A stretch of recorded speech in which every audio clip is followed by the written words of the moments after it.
بسم اللہ الرحمن الرحیم۔ السلام علیکم ناظرین، آج ہم آپ کے ساتھ طائف کا قصہ حصہ دوم شیئر کریں گے۔ یہ وہ داستان ہے جس میں ہمارے پیارے نبی صلی اللہ علیہ وسلم نے سخت دکھ، تکلیف اور تکذیب کا سامنا کیا، مگر صبر اور رحمت کے ساتھ ہر مشکل کو برداشت کیا۔ چلیے شروع کرتے ہیں۔ طائف کا سفر۔ نبی صلی اللہ علیہ وسلم نے اپنی دعوت حق پہچاننے کے لیے طائف کا سفر کیا، لیکن طائف کے لوگ ان کی بات سننے کے بجائے سخت رویہ اختیار کیا۔ انہوں نے پتھر مارے، نبی صلی اللہ علیہ وسلم کو دکھ پہنچایا، لیکن نبی صلی اللہ علیہ وسلم نے نہ غصہ کیا نہ انتقام لیا۔ یہ لمحہ ہمیں دکھاتا ہے کہ نبی صلی اللہ علیہ وسلم کے صبر اور برداشت کی مثال کمال کی تھی۔ تکلیف کے بعد دعا۔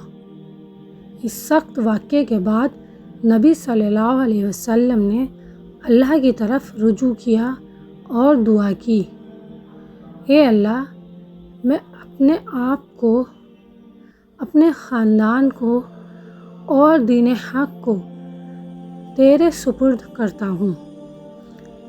یہ دعا ہمیں سکھاتی ہے کہ مشکلات میں صبر اور اللہ پر بھروسہ سب سے بڑی طاقت ہے۔ یاد رکھیں، اللہ کے سامنے ہم سب برابر ہیں اور اس کی رحمت ہر چیز سے بڑی ہے۔ نبی صلی اللہ علیہ وسلم کی معافی اور عظیم سبق۔ نبی صلی اللہ علیہ وسلم نے دکھ دینے والوں کو معاف کیا بغیر کسی انتقام کے۔ یہ ہمیں سکھاتا ہے کہ ظلم کرنے والوں کو معاف کرنا اور صبر کرنا سب سے بڑا عمل ہے۔ یہ سبق آج بھی ہمارے لیے بہت اہم ہے، کیونکہ ہم روزمرہ کی زندگی میں بھی اسی صبر اور معافی کو اپنانے کی کوشش کر سکتے ہیں۔ زندگی کے لیے پیغام۔ طائف کا یہ قصہ ہمیں یہ سکھاتا ہے کہ صبر کا بدلہ ہمیشہ اللہ دیتا ہے۔ مشکلات میں امید کبھی نہ چھوڑیں، اللہ کی رحمت ہمیشہ قریب ہے۔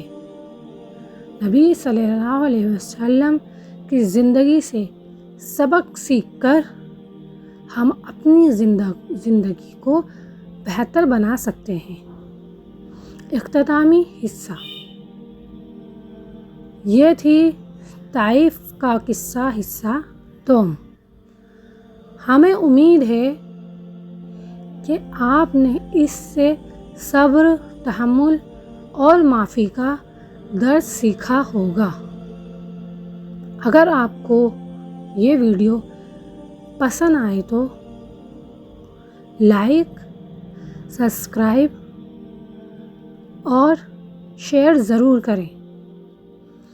اللہ ہم سب کو سچی ہدایت عطا فرمائے، آمین۔ اللہ حافظ۔